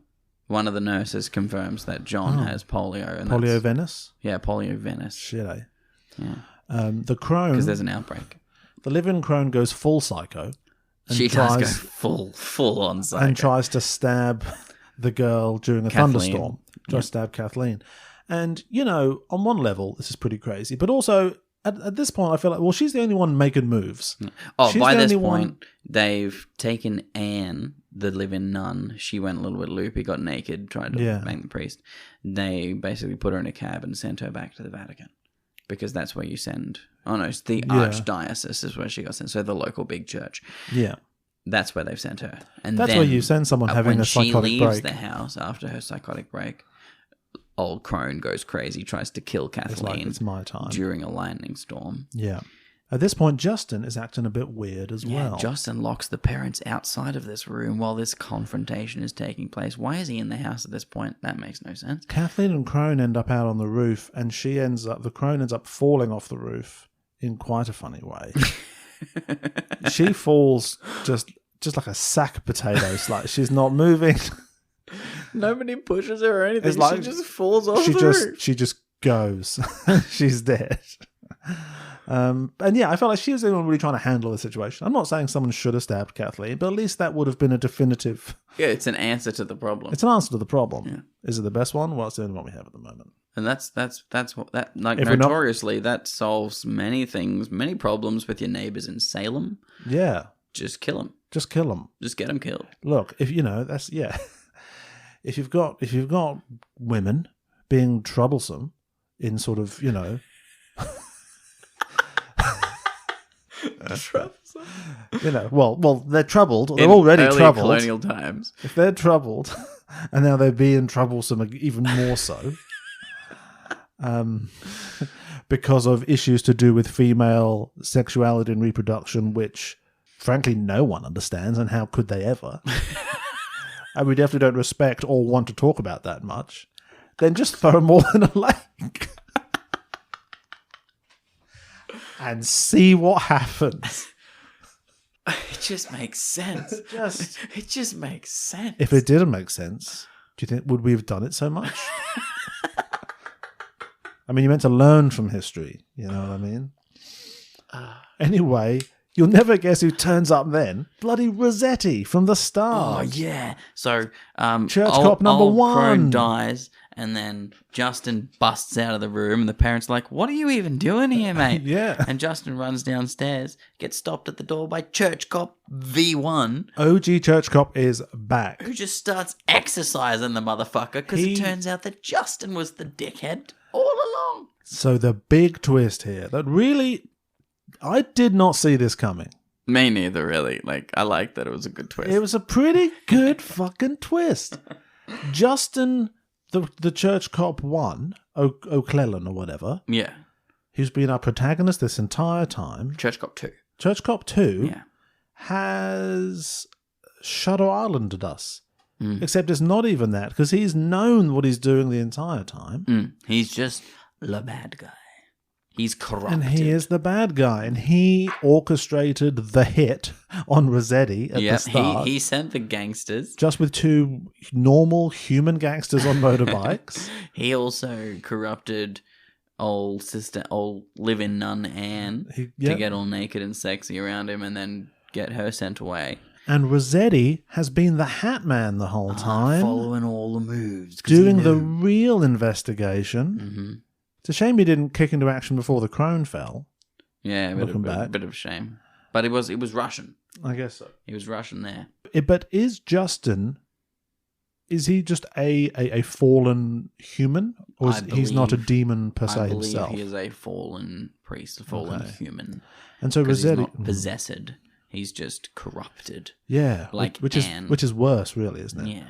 And it's so like, no, Rossetti's I like this. Exercising this guy, praying at him, and like walking forward, and he's getting prayed back. And can we just say, back into the yard, doing a really great job. It is a proper good exorcism. Rossetti is doing a fantastic exorcism on him. He's not missing a beat. No, he's just praying. He's just hammering this guy. Just be gone in that motherfucker. Be gone, and the power of Christ compels you. Yeah, and they go out in the backyard. And then Justin gets fucking struck by light and gets smited. He's like, no, Satan will have a son. And then he gets smoten. He gets, I'll tell you what. He gets smote. I'll tell you what he gets. He gets lightninged. Which is a word. Nice. I was waiting for my spell checker to pick up on that, and it didn't, and I had to Google it, and it's in the dictionary. Lightninged. Thanks, Tolkien. To have been hit by lightning. Was that Tolkien? Yeah. Well, he wrote one of the dictionaries. Sure, yeah. He definitely did. Yeah, that's what he's most well known for. Writing the modern English dictionary. He rushes back on the Amtrak to Margaret. Oh, he's yes. like, oh, he's like, shit. Kathleen has the baby. And it is the Jesus baby. And it's the Jesus one, everything's fine. And everyone's fucking loving this shit. Her parents are like super proud of her. Like, yeah, you got a kid. Yeah. You're like 15. Yeah. Yes. Our options are... Jesus. So we still basically have to... Everyone's still going to know that you've had a child, had a teenage pregnancy, which in this day and age is, not great. Yeah. And I guess we know that it's Jesus, but we can't really tell anyone that because then we sound mad. And unless it starts doing Jesus stuff real quick. Secret Jesus! Secret Jesus. Secret Jesus! And it's a girl, so who knows how that plays out. The church ain't gonna like this. Yeah. This ain't gonna go down well with the Vatican. Good news, bad news. There's a new Jesus. It is a girl. And she's been born to a real waspy family. But they're hella rich, though. In Boston. They're hella rich. So... Then Father Rossetti fucking flies back because they realize... Other good news, the new Jesus is incredibly white, so you're safe on that front, we have boys. dodged that minefield. It turns out that Anne never turned up at the archdiocese. Who could have predicted that? Oh my god! So Father Rossetti, you mean the mad gets on person we train put on their own in a cab and leave? Takes the train back to Philadelphia. That's the quickest possible way to get there. Well, he gets there, rents another car. Hopefully, it doesn't derail. On topic. Rents another car, screaming down the highway because he gets to the hospital, chatting to Dr. Lobster. Yeah. And then the guy's like, yeah, she's just upstairs in her room where I put her last night. She's got to be safe. It's a private room. Yeah. They get there. I put her in there alone where no one could see her so that I could go and visit her and no one would know about it. I'm Dr. Calamari. I'm normal. And she's not in the room because no one's checked on her all morning. They go and see one of the old-timey nurses with the old nursey hat. And she's like, she's just been... She doesn't know she left. She said she's been discharged by the nun, which I guess could happen then. Oh, yeah. Nuns are I'm very a nun. trustworthy, yeah. But the nun is now wearing all white. Yeah, that was nice. That was a good touch. And so then it's church car chase, baby. There's nun in van. Nun in van being driven by the spirit of Satan, I presume. Because who's driving that? Well, the nun's driving that van. Oh, no, she's in the back doing labour. The car chase doesn't happen yet. We cut to girl in van. Okay, girl in van. Having baby in a field somewhere. Yeah. In van with nun, and the nun's like, just push, it's gonna be fine. Rossetti's tearing after her. And then the girl has the baby, Devil and the baby's nun's born. like, oh, it's beautiful, and gives this baby, which we don't get to see. But the girl sees it and realizes that it has inhuman eyes. I thought that was really good. I think it's actually a good choice to not show us. I would have loved to see like a Incredibles Jack baby, but when it's like in the red devil form. Like, yeah. The thing is... Whatever they come up with and showed us, we would have laughed. Yeah. Whatever they came up with, we would have laughed. I laughed at the fact that it was a doll because she's like holding it as she climbs out of the van later, and it's just stationed like it's solid. Just moving around real stiff. Solid thing, and she's just gripping onto it. Yeah. When actually by that point it would be just like a bag of pasta with all its bones just completely shattered by the crash. Yeah. But if it don't show us, then whatever we imagine is going to be worse. Quite scary. And then it's that little hint of its eyes weren't human. Yeah.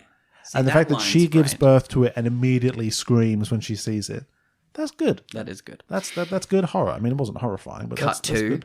Father Rossetti and Dr. Lobster screaming, and they notice something in the field. and they pull over, and Dr. Lobster's like, I got this. I'll flag down a car. Yeah. You go get the baby. Yeah. And then It's Father okay. I Rossetti brought lots of scallops with me. I'll be fine. back in the car. Then it's fucking van car Dun, chase dun, scene. dun, dun, dun, dun, And dun, dun, we just dun, see dun, Anne dun. driving and hear a baby somewhere in this van. I really wanted Rossetti to pull out like a big crucifix that is a gun and just lean like a out, revolver, just start crucifix shooting out the revolver. tires. Bang! They saying it out the window because he's church cop. Yeah, Bang! yeah. Just, Smoked. Just being like, He's just smoting with his church. just using it like a wand. Just, the power.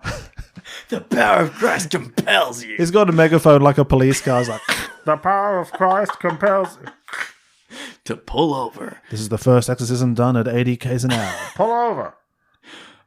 It is I, church cop. It's me, Christ, kind of. I am compelling you to pull over. He hooks his bumper onto the tow bar of the van, and Which I've never seen doing before. so, forces her off of the road into a Big rock. car crash. Huge car crash. This loose baby somewhere in the back of this van. This baby's is just rattling around. We don't get to see it, but you're thinking about it. But like I'm saying, it's a Satan baby, so is- it could be very is durable. An impervious Satan baby. Yeah. I I like that suggestion. We should have just seen it slither off like Alien through the leaves. Or into he, the fucking woods. or he gets out of the car, you just hear a noise and he looks up slowly and it just like gremlins down at him. Yeah. And it's So in the it's crash, just a face hugger from Alien. Just gets him. in the crash aftermath, old Father Rossetti is pinned, and the nun miraculously unharmed, And still- holding the baby, Still got habit on. clawing out of the top of this van. Making a real meal out of getting out of this van, I must say. Gas is leaking. Father Rossetti obviously smokes. Church cop smokes cigars. Hells yeah, pops dude. his lighter. His lighter. Lights it on fire. Sacrifices his motherfucking self to fucking eviscerate and explode this van. Kaboom boom. Devil nun, she dead.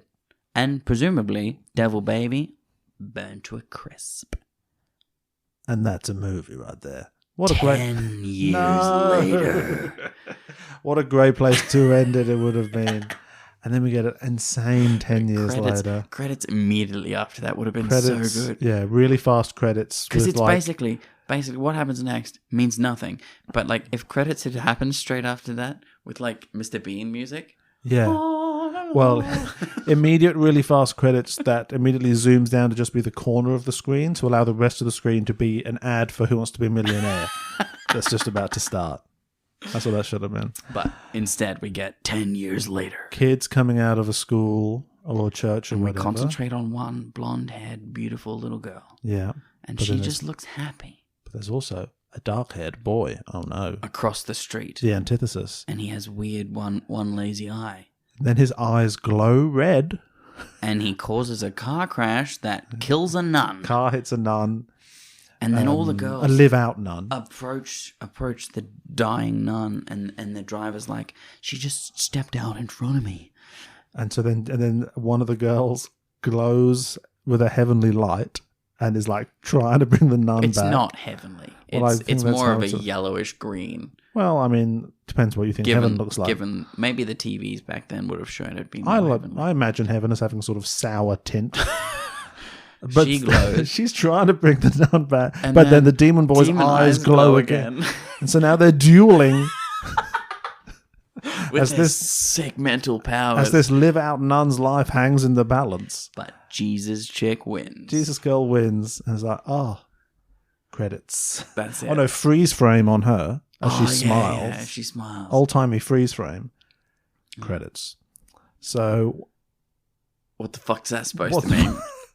So they both survive, and now we just live in a world with these two. And as we've established, They they cancel each cancel other out. anything bad he tries to do. She just reverses it, She just smiles at it, and it's all good. and anything good, she brings someone back to life. He just kills them again He just immediately. glowy eyes. They just- The nun on the ground's life is just perpetually death and life and death. just locked in a cycle.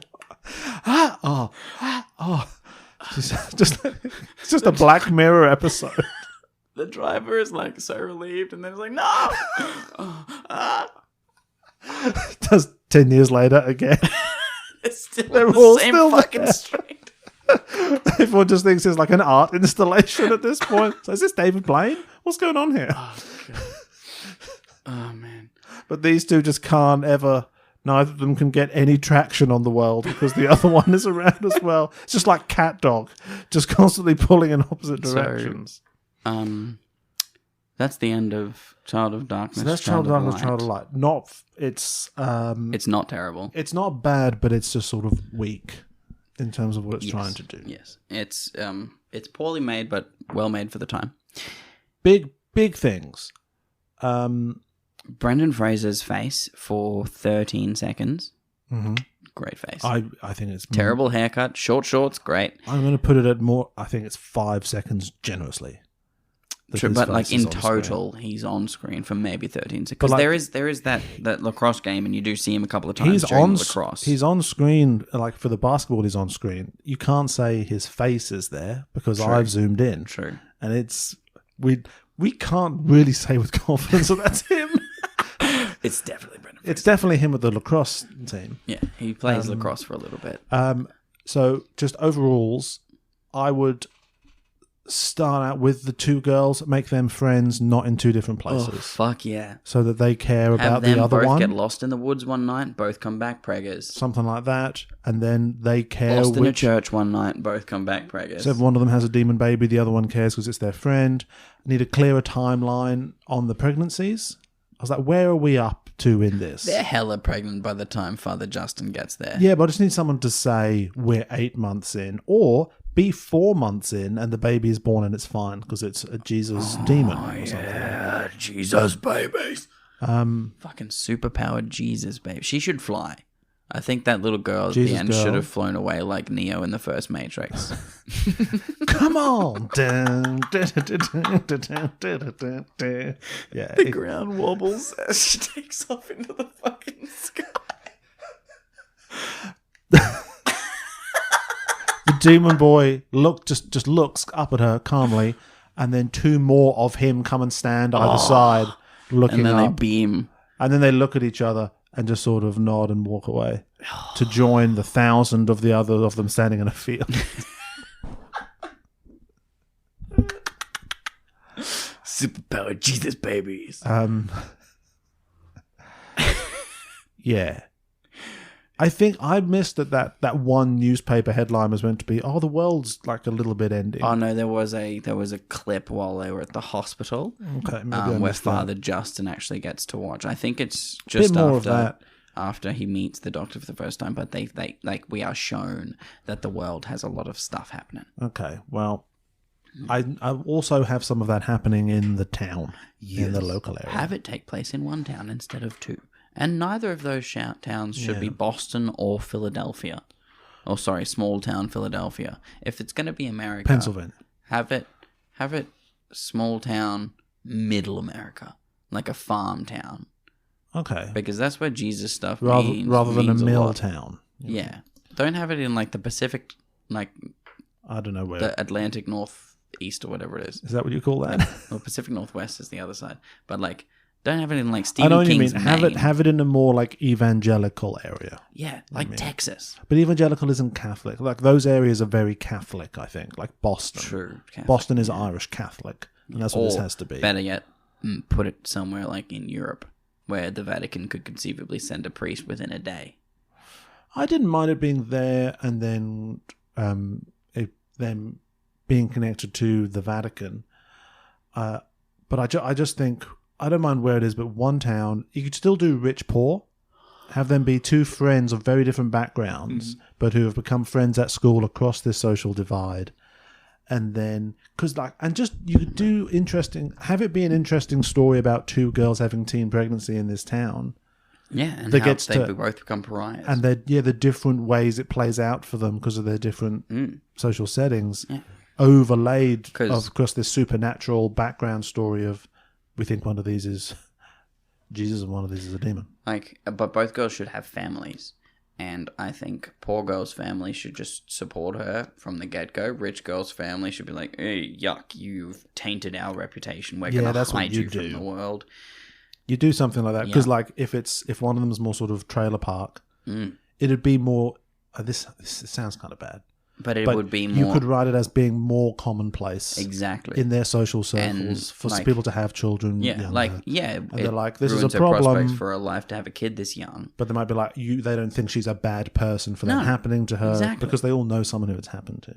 Whereas amongst the wealthy elite, She's hidden away. And, it's something that's going to be, it's going to derail the life plan they have for her. but in that aspect, it then becomes cool to then, at the end of the film, the girl who's had her family support her through this process has the demon baby. And the girl who's been like ostracized by her entire like social circle has the Jesus baby. Yeah. Like, and like, because this one sucks that the girl who has a happy family and a rich life has the Jesus Also baby. gets Jesus, yeah. And then the orphan girl living at a boarding school has the demon baby and nearly dies. Because the demon baby gets kicked out of a moving van. Exactly. So like, that's fucking shit.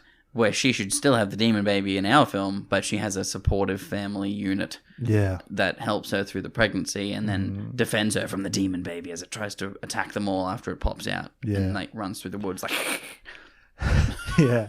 And I think I really like the twist, but the problem with it for me was that when that's revealed, the only people really responding to that were us. Like, no one in the film Yes. was really like, don't oh, think, shit. Yeah, if they were both in the same town, Father Justin's character could be involved with both of them simultaneously and not have to leave one to Exactly. come to the other. You can have them Therefore, all in one town. His influence on all of this would mean more.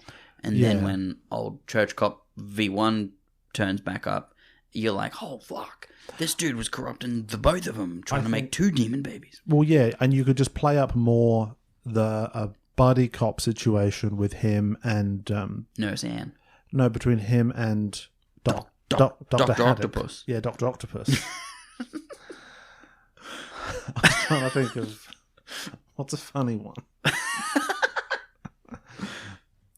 The Shrimp Doctor. Dr. Shrimpy Time, yeah. What? Have them be more of a... Like, he kept saying, oh, we're going to go out... Red Lobster. Yeah. It's just called the Red Lobster. They call me the Red Lobster. Yes. Why? Yes, I am a doctor. But I also run this fish and Why are chip you shop. constantly stirring that vat of oil with fish and chips in it? Fish and chips in the same one? Yeah, that's how I do it. Yeah, I also run the only eatery in this town. Yeah. It's I'm very successful. I'm a surgeon. Then, like, if when one of them has the Jesus baby, the doctor can be there delivering the baby like that, and it's those. Well, they and, should like, both go into labor at the same time in the same church. Well, just like you know how they kept saying they're going to go out and drink scotch and talk about stuff. Like never did that. put that scene in there. Oh God, yeah. So then we kind of feel like Justin is our protagonist, but then the Doctor is more of like a POV character for us because he's like, obviously this is all bullshit.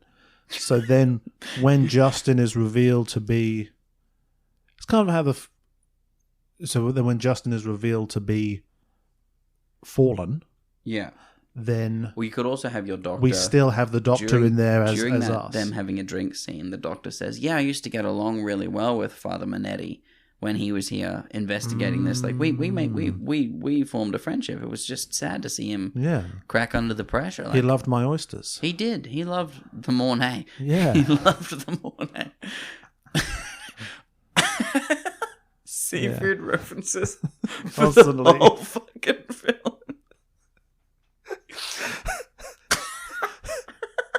Where's the Doctor? Oh, he's fishing again. Oh, that's where they Down get by the pregnant? pier? No, he's out with a drag net. That's where they get fucking pregnant. They're on a fishing trip. It's a coastal town. Yeah. Yeah, the kids, Yeah. the teens love to take their teens. boat and they go off to one of the just off the coast islands for camping weekends. Yeah. And both girls get hella knocked up by Jesus and Satan on the Yeah. same weekend. I liked the character of John as well. Not, Yeah, me too. And I obviously- like the idea of John and obviously lying John's about friend. that to try and cover up for himself. And So I think, yeah, John's if you- friend needs a bigger role. I think I bring John's friend into it a bit more, where there's John and John's friend who are the two likely culprits for Both pregnancies. the non-immaculate conception that occurred on this fishing, on this boat trip, Yes. So kind of have those group of kids be We're just turning everything into a mini series again, aren't we? But have No, this it's a group of movie. kids It's a be movie. We only make characters. movies. Movies are better. No, mini series is best. You are incorrect. We can sit down and watch an hour and 25 minutes worth of movie, Yeah, and it's and great. no more. Because that's what this was. I think this was fine. Why was John getting? Oh, it's because he's got polio. But the Yeah, but he was cursed. kid whose eye bled out of his head. Is because it 'cause was he the demon endangered baby. the baby. He endangered the actual demon baby. So why did John get? Because he's being Polio. punished, I guess. But for what? Well, no, John. I think John got corrupted because of Father Justin. I think Justin's corruption did that. Whatever Justin's in is, because he only did that. John only started getting sick after he met. Okay. No, he didn't. He started after. Whatever. It doesn't matter. Who gives a fuck? Who gives a fuck? And I'd also just have a little bit about why Justin is evil. Like what happened there. Yeah, I want. Just give me I want something. that. Be cool if it happened on Exorcist screen without scene us realizing It's it. very good for Church Cop 1 Yeah. because he's very powerful in that. But Justin's bit in that is less powerful. There should be a bite back before he gets smoted. Bit of a bite back. Instead of him and- just like, I was just doing I'm dead. I'm smoking. Yeah. There should be like an almost. I was just doing a thing. It's in the script. I was doing a bit. It's all a big bit. So how are we ranking? Well, I think the ranking conversation at this stage is quite easy. Okay, this one's at the bottom of the list. This one is currently the top and the bottom of the list. Nice. Once Nice. I had a little look for some of the reviews of this film Oh, they exist. online. There's one that I liked by Single White Femalien, who gave it 2.5 stars. Oh. He said, "Yawn, but plus half a star for a 15-year-old boy saying, I didn't get her pregnant, but somebody did. I just wanted to take the credit." What credit? That's my Child of Darkness, but I'm not going to take care of it at all. I just want all my peers to know that little devil baby is mine. We did kind of make that point. Yeah. So we're going to do a ranking of all Brendan's movies from our most favourite to our least preferred. Yep. This is the first one, so it's top and bottom of the list. It is our least preferred Brendan movie. And next week at we this will, point. in the next week or a couple of weeks, we will watch Dogfight, Oh, and I'll go above or below this. This Brendan is also beating all other Brendans currently in a fight. That's the other ranking we're going Oh to yeah, do. we're gonna do that. Cool. Yes, Well, this Brendan can play lacrosse this Brendan, and basketball. that's what you have to remember. He's good at basketball, good at lacrosse, He's got a sports scholarship. and he's kind of like kind of like an uncle to Satan. No, this is a Jesus. So, The Jesus baby Oh, yeah, is that the was one the that they Jesus were one. attempting to take. uncle to Jesus. Yeah, John tried to take credit Him, yeah. for raping a girl. Yeah, That culminated in Jesus. yeah. So you John's know, friend that is the uncle. Is the of he's not he's actually not. no. He's just fucking not. yeah. Yeah, I feel like on reflection, that's not going to help him in a fight at all. Not at all. I think John's friend may be the first to die in any of these fights. John's friend is on shaky ground. He's standing in the Colosseum all alone at the moment, holding his lacrosse racket, Waiting for his teammates being to like, join him. "What are we doing? What are we playing? What's this? Sorry? What? I'm fighting older me's. What did John do? The other ranking I thought we could do 3 is- rankings. Because which Brendan would win or be the best at business. What? Just, in a sort of... Okay, well, clearly at the moment, John's friend would do John's quite well. friend- He's at a prep school. He's with other rich white boys. Yes, he's going to He's become doing like a well in his life. stockbroker or... John seemed to have, up until the point that he got cursed, John had no repercussions Yeah. for claiming that he sexually assaulted somebody. Yep, he just got mad props. I think their lives are going to work out quite well for themselves. Yeah, true. But it's temperament as well. Well, John's friend... I think John's friend will do much better than John. It's going to do At better least I than John. fucking hope so. Yeah. Not like disregarding the polio thing. John's friend didn't do such a vile thing that John did. Yeah. No, I feel like John's gonna flame out, quite early on. He's John's going to work at his dad's car dealership for fucking sure. Yeah, or I feel like John would be given an opportunity at his dad's big law firm and just fuck it up. Mm-hmm. Yeah. Probably because he keeps trying to take credit for sexual assaults he didn't do. Fucking God. No, that was me as well. Yeah. Yeah. Yeah, I do it all the time. I have several children. Why is I can definitely get it up. Why is no one thinking this is good? It's 1991. Fuck you, John. All right, thanks for listening, everybody. That's the first one. Done. First one done. If Ranked. you're enjoying the show, you can follow us on Twitter at ExceptionalPod or on Instagram at Exceptional Thieves. Or send us an email at exceptionalthieves@gmail.com. And we will be back next time to talk about Dogfight. Word. Join us next time for more exceptional theft of your time. So it's an hour 45. Is that all right? John's a fucking dickhead. Yeah. I think John's the true villain of this piece. The true villain is masculinity, isn't it, really? Oh, that It's is toxic masculinity in all its forms. the church. The church. John. The cross.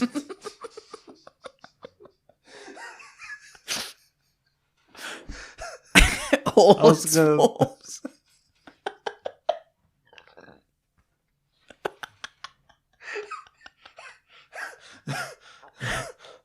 You were just gonna say lacrosse. I was going to say the lacrosse team.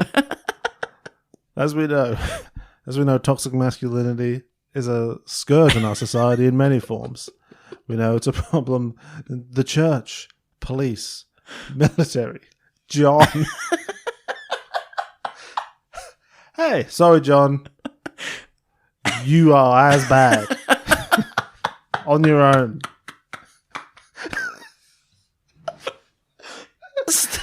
Why did you asked me to come? Yeah, I wanted you to hear this. I wanted you to hear this in front of everyone, John. You know you remember what I said before you? The military. Anyway, John, lacrosse as an institution, Lacrosse. and STEM. These are the areas. Anyway. Did that hurt your ribs? A little bit. God. I want to try and re-crack those ribs. That's my goal. No, they feel. Until I fall over and do something stupid this year. It seems to be like a bi-yearly thing. Well, we're trying stuff in 2023.